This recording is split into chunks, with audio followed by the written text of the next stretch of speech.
Jadilah pada kami tak bodoh, meski memang kami tak pandai, tapi kami berjanji akan tetap mengkritik sesuai isi hati.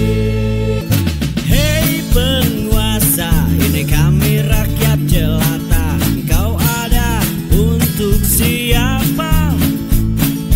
Hei penguasa, ini kami rakyat jelata. Mau sampaikan semua keluh kesah. Bekerjalah dengan hati, pakai empati. Jangan banyak intrik, apalagi bikin taktik. Bijaklah dalam membuat peraturan. Jangan sampai bikin aturan yang berat sebelah.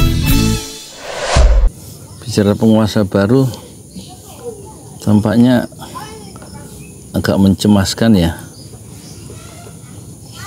Di akhir kekuasaan penguasa yang lama ini ada satu channel ditutup ya, di take down yang namanya Saiful Zaman Channel ya. Hilang itu. Berapa ya subscribernya? 600 sampai 700 ribu ya. Dan intinya konten-konten politik yang serius ya. Kang Saiful Zaman dari Bandung, dia orang Bandung. Pernah ke Parung, ketemu saya 2 kali. Ya saya anggap kawan ya. Dan dia datang wawancara dan ngobrol lah gitu. Saiful Zaman. Dan tentu kita prihatin ya dengan penutupan channel itu. Itu satu upaya yang tidak demokratis, karena salah satu pilar demokrasi menurut Anies Baswedan adalah kebebasan berpendapat ya. Bukan kebebasan bersuara. Kalau bersuara semua orang bisa bersuara. Ini punya pendapat sendiri yang berbeda dengan penguasa. Itu masalahnya. Dan itu harus dalam demokrasi haruslah dilindungi. Harus dibiarkan hidup, diberikan ruang-ruang yang hidup yang untuk tumbuh, yaitu channel-channel atau pendapat-pendapat yang disalurkan lewat medsos ya, apapun media platformnya, baik Telegram, TikTok, YouTube, short YouTube maupun Instagram gitu, maupun X atau Twitter ya, itu harus jangan dibungkam, dimatikan ya. Dan biasanya mematikan channel itu, yang mematukan kebebasan bersuara itu biasanya penguasa yang terganggu ya. Jadi kita ingat, penguasa itu ciri-cirinya memang nggak mau diganggu ya. Alasannya dia mau bekerja untuk rakyat ya, nggak mau diganggu. Yang mengganggu itu akan disikat ya, karena istilahnya Indonesia emas ya. Tapi sama, yang mengganggu cita-cita untuk menjadi Indonesia emas, pemerintah baru ingin bekerja, yang nggak mau kerja sama boleh jadi penonton yang baik dan jangan mengganggu. Kita mau kerja, kata Prabowo.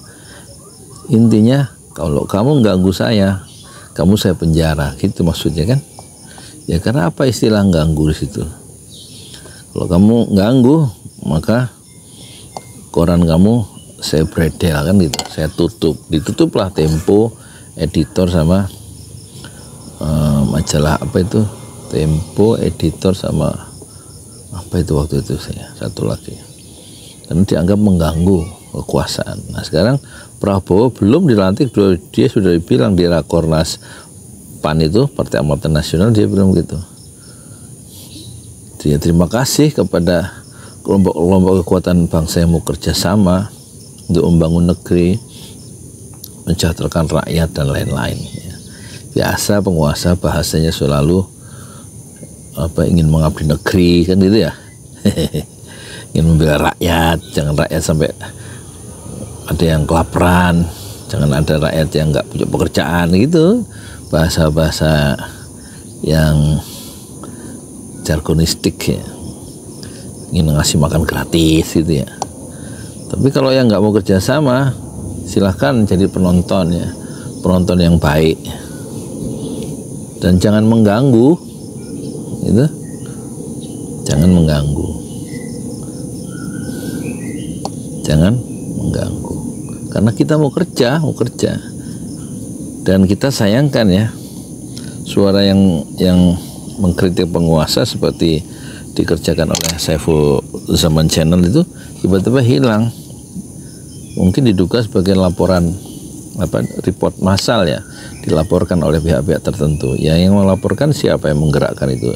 Tentu penguasa atau orang-orang yang mendukung penguasa, yang nggak mau suara-suara yang yang berbeda, yang Saiful Zaman itu memiliki semacam side argumen tandingan atau kritik-kritik yang tajam ya, sebagaimana dilakukan oleh Rocky Gerung misalnya, atau seperti Hersubno Arif, seperti Refli Harun jadi channel politik.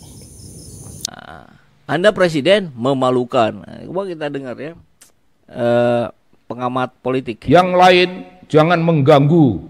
Ya mengganggu apa? Anda boleh konsentrasi pada program-program, silakan. Tapi konsentrasi Anda pada program-program itu adalah bagian dari yang kita perhatikan.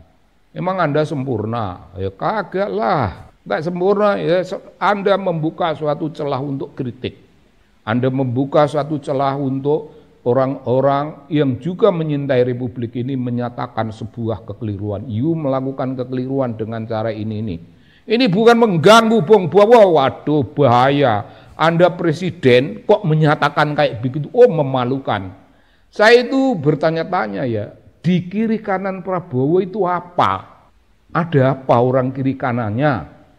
Kok tidak bisa memberi beliau suatu insight, political insight, sehingga Prabowo muncul di publik itu, munculnya seorang presiden yang mengayomi seluruh rakyat Indonesia.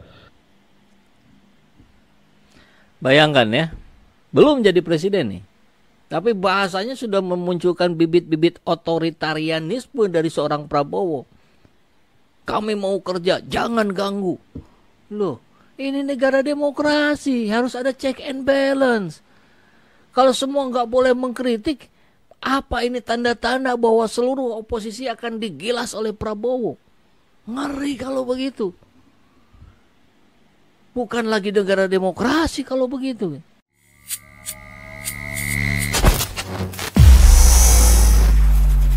Hei penguasa, ini kami rakyat jelata.